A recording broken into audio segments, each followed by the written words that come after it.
सोचिए, भारत की नदियां, ये सिर्फ पानी की धाराएं नहीं हैं। नहीं, ये तो इस धरती पर लिखी एक बहुत बड़ी कहानी है। एक ऐसी जबरदस्त कहानी जिसने पहाड़ तराशे, मैदान बनाए और हमारी पूरी की पूरी सभ्यताओं को जन्म दिया। तो सवाल यही है ना, कि आखिर बर्फ की एक छोटी सी मामूली सी धार वो एक पूरे देश की, एक पूरे राष्ट्र की लाइफलाइन कैसे बन जाती है? कैसे? इसका जवाब छिपा है भारत की दो बिल्कुल अलग तरह की नदी प्रणालियों की कहानी में। ये दो सिस्टम्स मानो दो अलग अलग दुनियाओं से पैदा हुए हों। एक है एकदम युवा, जोश से भरा हुआ, शक्तिशाली, और दूसरा बहुत पुराना, प्राचीन और एकदम स्थिर। तो ठीक है, चलिए अब इसमें थोड़ा और गहराई से उतरते हैं। देखिए, भारत की नदियों की कहानी को समझने से पहले ना, हमें किसी भी नदी का जो बेसिक स्ट्रक्चर होता है उसे समझना पड़ेगा। ये समझिए कि एक तरह का यूनिवर्सल ब्लूप्रिंट है जो हर नदी पर लागू होता है। तो ये रिवर सिस्टम या नदी प्रणाली आखिर है क्या? बहुत सिंपल है। ये एक मेन नदी और उसकी जितनी भी सहायक नदियां हैं, उनका एक पूरा नेटवर्क है। और ये नेटवर्क कहाँ से कहाँ तक होता है? अपने सोर्स से, यानी जहां से नदी निकलती है वहां से लेकर अपने मुहाने तक, मतलब जहां वो किसी समुद्र या झील में जाकर मिल जाती है। सोचिए, हर नदी की भी ना इंसानों की तरह एक लाइफ जर्नी होती है। इसके 3 मेन स्टेज होते हैं। पहला यूथफुल स्टेज, यानी युवा अवस्था। इस स्टेज में नदी पहाड़ों को चीरती हुई तेजी से बहती है और वी शेप की घाटियां बनाती है। फिर आता है मैच्योर स्टेज, जब वो मैदानों में आ जाती है। यहाँ उसका बहाव थोड़ा धीमा हो जाता है और वो सांप की तरह बल खाकर चलती है, जिसे हम मियांडर कहते हैं। और फिर आता है आखिरी पड़ाव, ओल्ड स्टेज। यहाँ नदी बहुत सुस्त हो जाती है और समंदर में मिलने से पहले डेल्टा बनाती है। तो ये तो हो गई बेसिक बातें। अब लौट कर आते हैं भारत की अपनी कहानी पर, जहां हमें नदियों के दो एकदम अलग, बिल्कुल जुदा चेहरे देखने को मिलते हैं। यहाँ समझिए, दो किरदारों का आमना सामना है। एक तरफ है हिमालय की नदियां। ये हैं द यंग जायंट्स। क्यों? क्योंकि इन्हें ग्लेशियर और बारिश दोनों से पानी मिलता है। ये लंबी हैं, शक्तिशाली हैं और पूरे साल बहती हैं। और दूसरी तरफ हैं हमारे पेनिनसुलर रिवर्स, यानी प्रायद्वीप की नदियां। ये हैं द एंशिएंट लाइफलाइंस। ये सिर्फ मॉनसून की बारिश पर निर्भर हैं, ज्यादातर छोटी हैं और बहुत पुरानी सख्त चट्टानों पर अपना रास्ता बनाती हैं। तो चलिए सबसे पहले मिलते हैं हिमालय के इन 3 टाइटन्स से। कौन कौन? सिंधु, गंगा और ब्रह्मपुत्र। यकीन मानिए, ये सिर्फ नदियां नहीं हैं, ये वो ताकतें हैं जो पूरे सबकॉन्टिनेंट का नक्शा और उसकी किस्मत तय करती हैं। तो सबसे पहले बात करते हैं इंडस सिस्टम की। इसका ओरिजिन है तिब्बत में, मानसरोवर झील के पास। इसकी जो सबसे फेमस ट्रिब्यूटरीज यानी सहायक नदियां हैं, वो हैं झेलम, चिनाब, रावी, ब्यास और सतलुज। और हाँ, इन्हीं 5 नदियों की वजह से उस जगह का नाम पड़ा पंजाब, यानी 5 नदियों की धरती। ये नदी लद्दाख से बहते हुए पाकिस्तान में चली जाती है।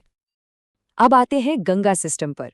इसका सोर्स है हिमालय में गंगोत्री ग्लेशियर। यमुना, सोन, घाघरा, कोसी जैसी कई सहायक नदियों के साथ मिलकर ये भारत का सबसे बड़ा नदी बेसिन बनाती है। और सबसे बड़ी बात, ये ब्रह्मपुत्र के साथ मिलकर दुनिया का सबसे बड़ा डेल्टा बनाती है, सुंदरबन। इसी सिस्टम की वजह से हमारा पूरा इंडो गैंगेटिक प्लेन इतना उपजाऊ है, इतना हरा भरा है। और तीसरा हिमालयन टाइटन है ब्रह्मपुत्र सिस्टम।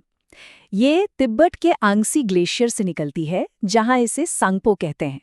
फिर ये अरुणाचल प्रदेश से भारत में एंटर करती है।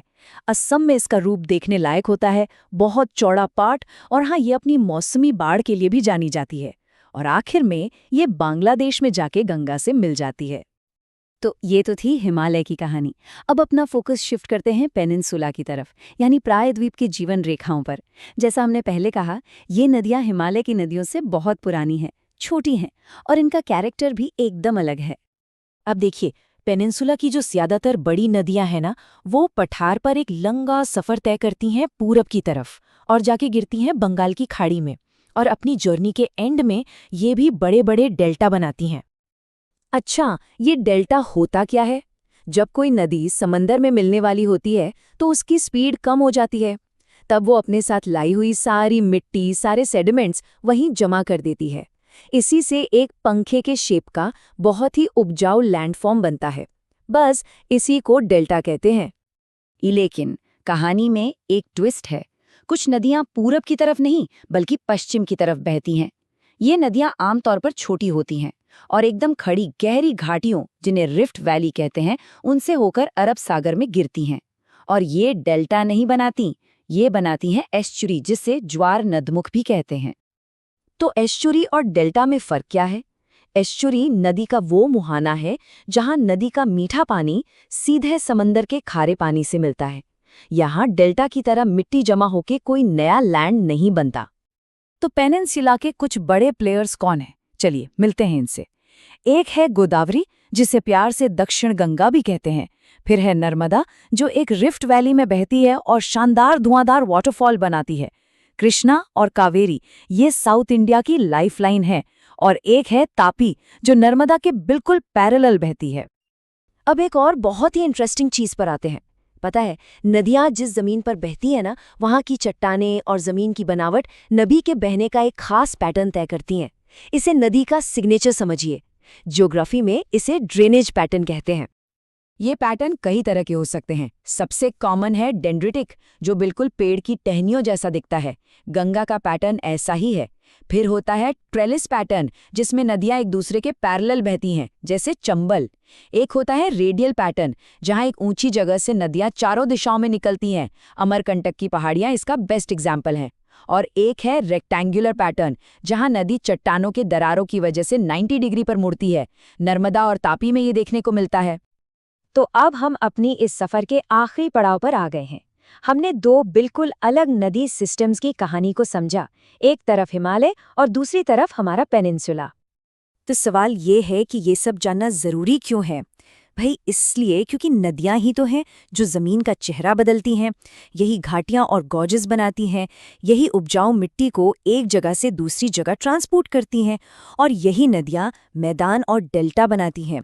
और सबसे ज़रूरी बात, ये हमारी लाइफलाइन है, सिंचाई के लिए, बिजली के लिए, ट्रांसपोर्ट के लिए, हर चीज़ के लिए।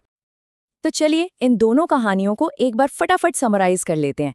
हिमालय की नदियां सोर्स है ग्लेशियर और बारिश, पूरे साल बहती हैं, लंबी हैं और मुहाने पर डेल्टा बनाती हैं। वहीं पेनिनसुला की नदियां सोर्स है सिर्फ बारिश, मौसमी हैं, छोटी हैं और ये डेल्टा और एस्चुरी दोनों बना सकती हैं। बस यही है इन दो दुनियाओं का मोटा मोटा फर्क। ये तो तय है कि नदियां जमीन को आकार देती हैं, पर एक सवाल है जो सोचने पर मजबूर करता है कि इन नदियों ने हमें कैसे आकार दिया है। हमारी संस्कृति को, हमारे इतिहास को, हमारे जीने के तरीके को, इन सब पर नदियों का क्या असर रहा है? सोचिएगा जरूर।